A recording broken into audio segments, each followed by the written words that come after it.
नमस्कार मित्रांनो, आजच्या व्हिडिओत मी तुम्हाला श्री महालक्ष्मी व्रताचे महत्त्व, व्रताचे फायदे, व्रताचे नियम, व्रताचा पूजनविधी, तसेच श्री महालक्ष्मी अष्टक आणि महालक्ष्मी व्रताची कथा सांगणार आहे.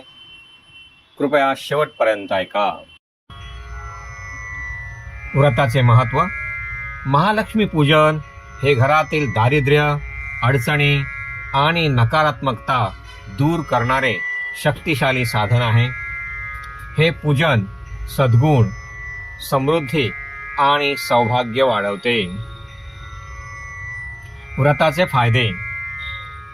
धनसंपन्नता व व्यवसायात प्रगती होते.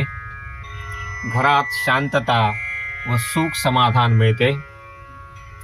देवी लक्ष्मीची कृपा आणि उन्नती होते.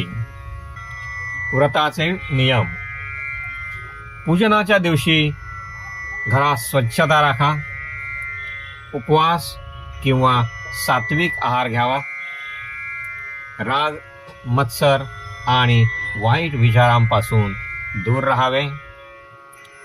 पूजन पूर्ण भक्तिभावाने करावे. श्री महालक्ष्मी मातेची पूजा. मार्गशीर्ष महिन्यात प्रत्येक गुरुवारी घराला सजवून, रांगोळी काढून आणि लक्ष्मीच्या पावलांचे ठसे काढून देवीचे स्वागत करतात. पूजनविधी. सकाळी स्नान करून स्वच्छ वस्त्र धारण करून पूजास्थानी महालक्ष्मीची मूर्ती किंवा चित्र ठेवतात. पाण्याचा कलश स्थापन करून त्यावर नारळ ठेवा. देवीला कुंकू, अक्षता, फुले, नैवेद्य, तुपाचा दिवा अर्पण करतात. लक्ष्मी स्तोत्र, लक्ष्मी अष्टक किंवा श्री सूक्त पठण करतात. शेवटी आरती करून प्रसाद वाटतात. पूजेतील नैवेद्य. देवी लक्ष्मीला खीर आणि देवाला गुळ चणे अर्पण करतात. उद्यापन. व्रताच्या शेवटच्या गुरुवारी उद्यापन केले जाते. यात आजूबाजूच्या महिलांना बोलवून हळद कुंकू दिले जाते. जय महालक्ष्मी माता. श्री महालक्ष्मी अष्टक. श्री गणेशाय नमः. नमस्तेस्तु महामाये श्रीपीठे सूरपूजिते शंखचक्र गदाहस्ते महालक्ष्मी नमोस्तुते. नमस्ते गरुडारूढे कोलासूर भयंकरी कुमारी वैष्णवी ब्रह्मे महालक्ष्मी नमोस्तुते. सर्वज्ञे सर्ववरदे सर्वदुष्ट भयंकरी सर्वदुःख हरे देवी महालक्ष्मी नमोस्तुते. सिद्धिबुद्धी प्रदे देवी भुक्तिमुक्ती प्रदायिनी मंत्रमूर्ते सदा देवी महालक्ष्मी नमोस्तुते. आद्यंतरहिते देवी आद्यशक्ती महेश्वरी योगजे योग संभूते महालक्ष्मी नमोस्तुते. स्थूल सूक्ष्म महारौद्रे महाशक्ती महोदरे महापापहरे देवी महालक्ष्मी नमोस्तुते. पद्मासनस्थिते देवी परब्रह्म स्वरूपिणी परमेशी जगन्मातर महालक्ष्मी नमोस्तुते.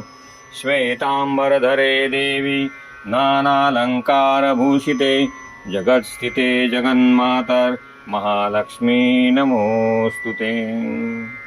श्री महालक्ष्मीची व्रतकथा. पूर्वी एका ब्राह्मण दाम्पत्याने अत्यंत भक्तिभावाने श्री महालक्ष्मी देवीचे पूजन केले. पण काही वर्षानंतर ब्राह्मणाला श्रीमंती मिळाल्याने तो अभिमानी झाला आणि त्याने देवीचे व्रत करणे सोडले. परिणामी देवी लक्ष्मी क्रोधित झाली आणि त्याच्या घरातून धन, सुख आणि समाधान नाहीसे झाले.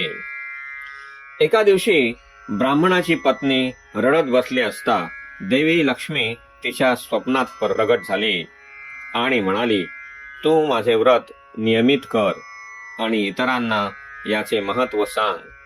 मी पुन्हा तुझ्या घरी नांदीन. दुसऱ्या दिवशी तिने महालक्ष्मी व्रताचे पालन, स्वच्छतेने पूजन आणि देवीचे नामस्मरण सुरू केले. हळूहळू त्यांच्या घरात शांती, संपन्नता आणि सौख्य परत आले. श्री लक्ष्मीची कृपा आपल्यावर व्हावी, तिने आपल्या घरात सतत वास करावा, पैसा, शांती, समाधान घरात नांदावे म्हणून श्री महालक्ष्मीचे व्रत आपण केले पाहिजे. हे व्रत केल्याने मनातल्या सर्व इच्छा पूर्ण होतात. जय महालक्ष्मी. या कथेतून होणारा बोध: लक्ष्मी देवी जिथे स्वच्छता, सत्य, नम्रता आणि भक्तिभाव असतो तिथेच नांदते. अहंकार, असत्य आणि अपवित्रता जिथे असते तिथून ती निघून जाते. काय करावे? सकाळी लवकर उठून स्नान करावे आणि पूजा करावी. सकाळपासून संध्याकाळपर्यंत उपवास करावा. केवळ पाणी, दूध आणि फळे यांसारख्या सात्विक गोष्टींचेच सेवन करावे. पूजा आणि व्रताच्या दिवशी घरात शांत आणि आनंदी वातावरण ठेवावे. काय टाळावे? कांदा, लसूण आणि मांसाहार यांसारख्या तामसिक गोष्टी टाळाव्यात. व्रतधारकाने अपशब्द आणि कठोर शब्द वापरणे किंवा वाद घालणे टाळावे. व्रत करणाऱ्यांनी केस, नखे कापणे किंवा दाढी करणे या दिवशी टाळावे. जय महालक्ष्मी.